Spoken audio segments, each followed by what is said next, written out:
नमस्कार। आज हम एक बहुत ही गहरे विषय पर बात करने वाले हैं। जी। ओशो की एक किताब है मृत्यु, जीवन का अंतिम उत्सव।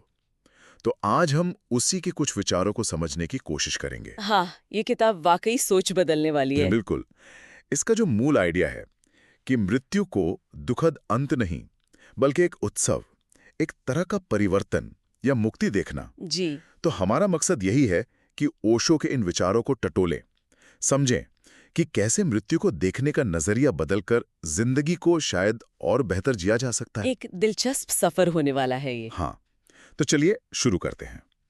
सबसे पहली बात जो थोड़ी कह सकते हैं चौंकाने वाली लगती है, ओशो कहते हैं मृत्यु से डरो मत, उसे जानो। बिल्कुल। उनका एक कथन भी है, शायद आपने भी सुना हो, जो मृत्यु से भागता है वो जीवन से भी नहीं मिल सकता। हाँ, ये बहुत गहरा है। मतलब क्या इसका ये मतलब है कि मौत को समझे बिना जिंदगी अधूरी है? हाँ, एक तरह से। और देखिए, ओशो इसे सिर्फ जानने की बात नहीं करते, वो तो मृत्यु को सबसे बड़ा गुरु मानते हैं। अच्छा। गुरु, ये थोड़ा और समझाएंगी। देखिए, गुरु का काम क्या होता है? अज्ञान दूर करना, रास्ता दिखाना। है ना? हाँ। ओशो के हिसाब से मृत्यु हमें सबसे बड़ा सच सिखाती है कि सब कुछ नश्वर है, जीवन अनित्य है। और जब ये एहसास गहरा होता है ना, तो हमारा अहंकार, हमारा मैं, वो टूटता है। क्योंकि मौत के सामने सब बराबर है, पैसा, रुतबा, पहचान सब बेमानी। सही बात है। तो ये हमें उन चीजों से आजाद करती है जिनसे हम फालतू में चिपके रहते हैं। ये हमें असलियत का सामना कराती है। इस मायने में ये सबसे बड़ा गुरु है। अच्छा, तो ये डरने के बजाय एक शिक्षक की तरह देखना। ये बिल्कुल अलग नजरिया है। बिल्कुल। ये पर्सपेक्टिव शिफ्ट है पूरा। और फिर वो दूसरा विचार भी है कि मृत्यु अंत नहीं है, बल्कि एक दरवाजा है। हाँ, एक द्वार। पुराने शरीर से, पुरानी पहचान से मुक्ति का रास्ता। जैसे एक नई शुरुआत। हाँ, बिल्कुल। ओशो इसे रूपांतरण कहते हैं, ट्रांसफॉर्मेशन। जैसे बीज टूटकर पौधा बनता है, या कैटरपिलर खोल तोड़कर तितली बनती है। ये अंत नहीं है, ये एक अवस्था से दूसरी अवस्था में जाना है। पुराने जो सीमित दायरे हैं, उनसे निकलकर कुछ नया होना। ठीक है। और इस दरवाजे से शांति से गुजरने की तैयारी करना ही ओशो के हिसाब से जीवन का सही इस्तेमाल है। तैयारी, मृत्यु की तैयारी, ये सुनने में थोड़ा अजीब नहीं लगता? तैयारी कैसे? नहीं, तैयारी का मतलब रोज मौत के बारे में सोचना या डरना नहीं है, बिल्कुल नहीं। तो फिर ओशो बार बार कहते हैं इसकी तैयारी का एकमात्र रास्ता है ध्यान, मेडिटेशन। ध्यान? जी। ध्यान के जरिए हम क्या करते हैं? हम अपने विचारों, अपनी भावनाओं की दृष्टा बनना सीखते हैं। साक्षी भाव। अपने शरीर और मन से अपनी पहचान को धीरे धीरे अलग करना सीखते हैं। और जब ये समझ आ जाता है कि मैं शरीर नहीं हूं, मैं मन नहीं हूं, तब शरीर छूटने का डर कम हो जाता है। एग्जैक्टली, सही पकड़ा आपने। फिर मृत्यु बस एक घटना रह जाती है, जैसे कपड़े बदलना।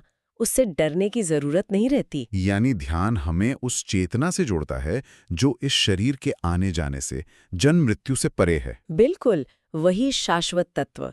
इसीलिए ओशो कहते हैं कि जो ध्यान में उतरता है वो मृत्यु का स्वागत कर सकता है, जैसे दिन भर की थकान के बाद हम नींद का स्वागत करते हैं। और उनकी भाषा आपने शायद पढ़ा होगा, कितनी सरल होती है।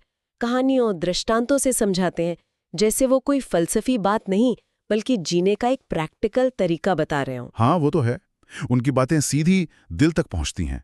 लेकिन एक सवाल मन में आता है। पूछिए। ये सब सुनने में, समझने में क्रांतिकारी लगता है, पर असल जिंदगी में सोचिए, जब कोई अपना हमें छोड़कर जाता है, उस वक्त जो दुख होता है, जो पीड़ा होती है, हाँ, वो तो है। उस गहरे दुख के बीच मृत्यु को उत्सव की तरह देखना, ये तो बहुत ही मुश्किल, शायद असंभव सा लगता है। ये बहुत स्वाभाविक सवाल है और बहुत जरूरी भी। देखिए, ओशो दुख को नकारते नहीं है। अच्छा। वो ये नहीं कहते कि दुख मत करो। वो कहते हैं कि दुख का असली कारण मृत्यु नहीं है। दुख का कारण है हमारा मोह, हमारी आसक्ति, अटैचमेंट, मोह। हाँ। हमने उस व्यक्ति से या उस रिश्ते से इतनी गहरी आसक्ति बना ली है कि उसके जाने पर हमें पीड़ा होती है। ध्यान क्या करता है? ध्यान हमें इस आसक्ति को समझने और इससे धीरे धीरे ऊपर उठने में मदद करता है। और उत्सव का मतलब यहाँ ढोल बजाना या नाचना नहीं है। हाँ, वही मैं सोच रहा था। उत्सव का मतलब है एक गहरी आंतरिक स्वीकृति, एक्सेप्टेंस, कि हाँ, मृत्यु जीवन का एक जरूरी और प्राकृतिक हिस्सा है। इसे बिना किसी कड़वाहट के, बिना शिकायत के स्वीकार करना। एक गहरी शांति के साथ। हाँ, एक गहरी शांति और समझ के साथ। उनके विचारों में इसे एक तरह की आध्यात्मिक क्रांति भी कहा गया है। डर से जागरूकता की तरफ एक बड़ा कदम। और यहीं पर वो आपकी बताई हुई बात याद आती है, मृत्यु जीवन की सबसे सुंदर घटना हो सकती है अगर तुमने जीवन को पूरी तरह जिया हो। बिल्कुल। ये सारी बात घूम फिर कर जिंदगी जीने के तरीके पर आ जाती है ना। एग्जैक्टली। सार यही है, ओशो मृत्यु को जीवन के विरोध में नहीं देखते, वो उसे जीवन की पराकाष्ठा, एक क्लाइमैक्स के रूप में देखते हैं। अच्छा। अगर जीवन होशपूर्वक, प्रेम से, ध्यान से जिया गया हो तो मृत्यु अंत नहीं, बल्कि उस जिए हुए जीवन का एक सुंदर समापन, एक उत्सव बन सकती है। डर तभी तक है जब तक जीवन अधूरा है, अनजाना है, बेहोशी में जिया गया है। तो ये सब सुनने के बाद हमारे लिए क्या टिक रहे हैं, क्या सोचना चाहिए?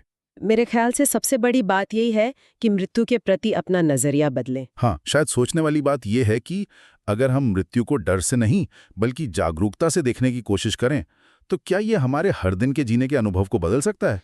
बिल्कुल। शायद रोजमर्रा की जिंदगी में जो छोटे छोटे अंत होते हैं, बदलाव आते हैं, उन्हें भी अगर हम डर के बजाय जागरूकता से देखना सीखें तो शायद वो बड़े अंत का डर भी कम हो जाए। ये एक बहुत अच्छा पॉइंट है सोचने के लिए। रोजमर्रा के बदलावों को स्वीकार करना सीखना। हाँ, इस पर सोचा जा सकता है।